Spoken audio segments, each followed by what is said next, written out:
Hello, welcome to episode 7, Fierce Integrity, Course in Living Your Truth. We're on lesson number 4, and lesson number 4 is called Our Judgments of Others.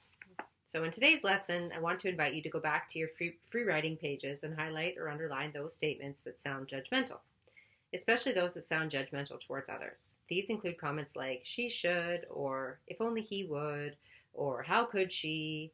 You can also look for judgments of situations, which might sound like, if only that wouldn't have happened, or it is too bad that.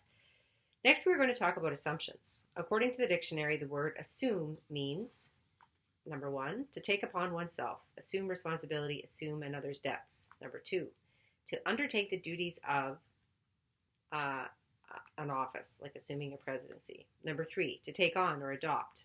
The god assumes a human form. Number 4, to put on or don. The queen assumed a velvet robe. Number 5, to affect the appearance or possession of or feign. Number 6, to take for granted, suppose, assumed that prices would rise. Number 7, to take over without justification, seize, assume control. The meaning of assume that we are dealing with here is number 6, which was to take for granted or suppose. When we make assumptions about another person, example, that they should do this, whatever it is, we are supposing about their actions. We are essentially buying into a story in our minds that is telling us that we know what is best for that person. From my perspective, how can we possibly know what is best for another person when we have no idea what their true reality is? Just imagine for one moment what the voice in their head might be telling them. One thing that I've come to realize is that when one human being is acting in a way that seems cruel, ignorant, hateful, or arrogant, they are being at least as critical or hurtful towards themselves on the inside. We have all been there. We have all been mistreated. We have all been victims of someone else's cruel actions or hurtful words. The key word here is victim. When we adopt a victim mentality, we become completely at the mercy of another person's actions or words. We entirely give up our power over to them and essentially say, okay, here you go. Make me feel as bad as you wish. When I say it like that, it sounds ridiculous, doesn't it? The point is, we cannot control the actions or words of another person. We can only control the way in which we react to their actions or words. In essence, we have a choice. Perhaps another example will help. A few months ago, someone said some very, very hurtful things about me to my husband. My husband, for whatever reason, chose to share these words with me. My initial reaction, yes, I reacted, was to feel shattered. I was devastated by the hurtful words and went straight into the shower to cry. I allowed myself to feel the pain of the words, to release all that it had triggered inside of me. But then it happened. I remembered who I really am. I remembered that these emotions I was feeling were simply a message from deep within me, showing me my insecurities about myself that I hadn't totally healed. I became grateful for the message and the opportunity to release some of this pain I was holding on to. And instead of feeling resentment towards the person who had said those things about me, I actually felt gratitude. After all, his words wouldn't have hurt me if some part of me didn't believe in them myself. Furthermore, I know that it is only when someone is in pain themselves that they lash out towards others, which allowed me to turn my anger towards that person into compassion. I took a few deep breaths and allowed myself to be filled with grace for myself and for the other person. You are not going to stop being hurt. There are going to be times when you are mistreated. The choice that you have is to see these experiences as gifts, as messages from your soul. It is the light shining on the dark parts that lie within you, that lie within all of us. You have a choice of blaming the other person and remaining a victim, or releasing them from that blame and being accountable for what is truly yours. Remember that we are the creators of our own reality, and it is up to you if you want to stay in a state of suffering. Questions for reflection. If you find yourself making assumptions about another person, first ask yourself, is that your role? Is it your duty to assume or suppose about what is best for another person?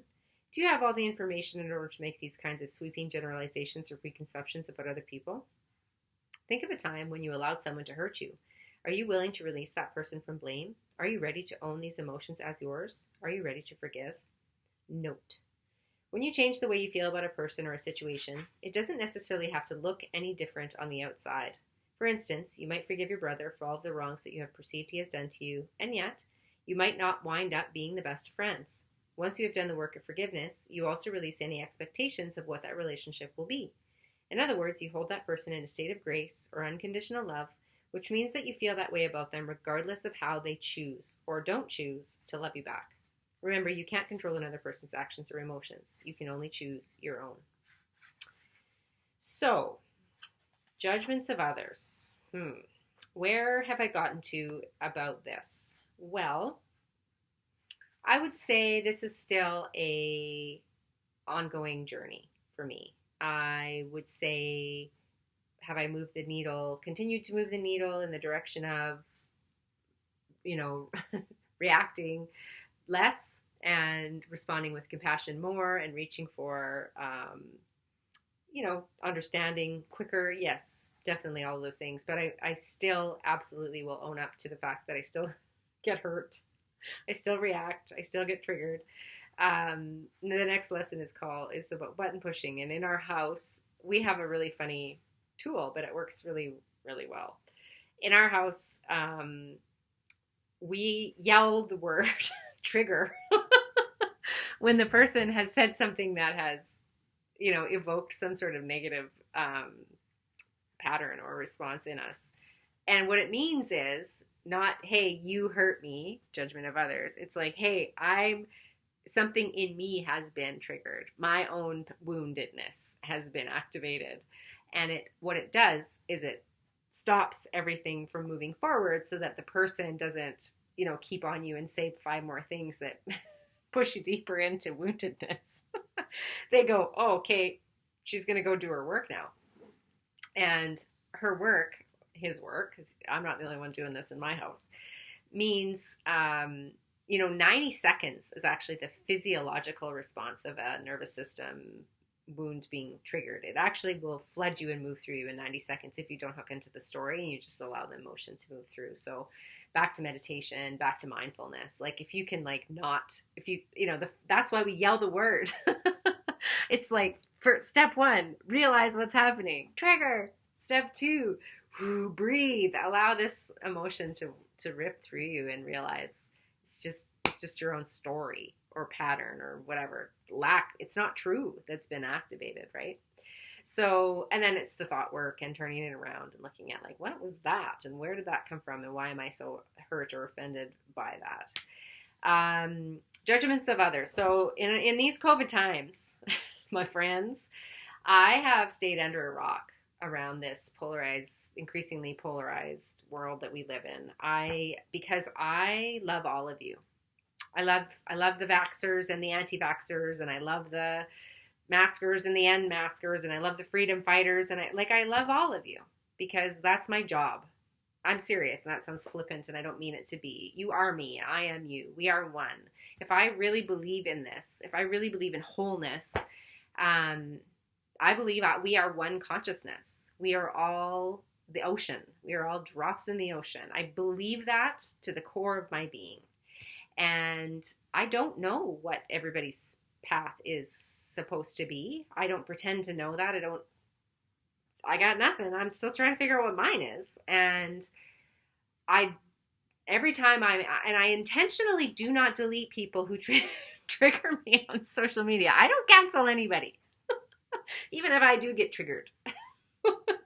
And I'll admit that. We need differing opinions. We need diversity so that we can move forward and evolve as a species and as a collective. However, with that being said, like sprinkle in more kindness, more compassion, less judgment, right? Like, this whole righteousness piece. Trigger. I'm triggered by righteousness. I'm triggered. So I judge people who are righteous. Okay, that's where I'm at.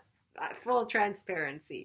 And I'm working on it because their righteousness probably is coming from a place of, lots of people, it's coming from a place of, they want to do good. They want what's best, what they think is best, right? So I can always reach past the righteousness and love the person, the authentic joy, truth that this is coming from. So that's all I'm going to say about judgment.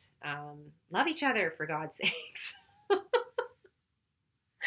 Love each other. That's it. Click. The end.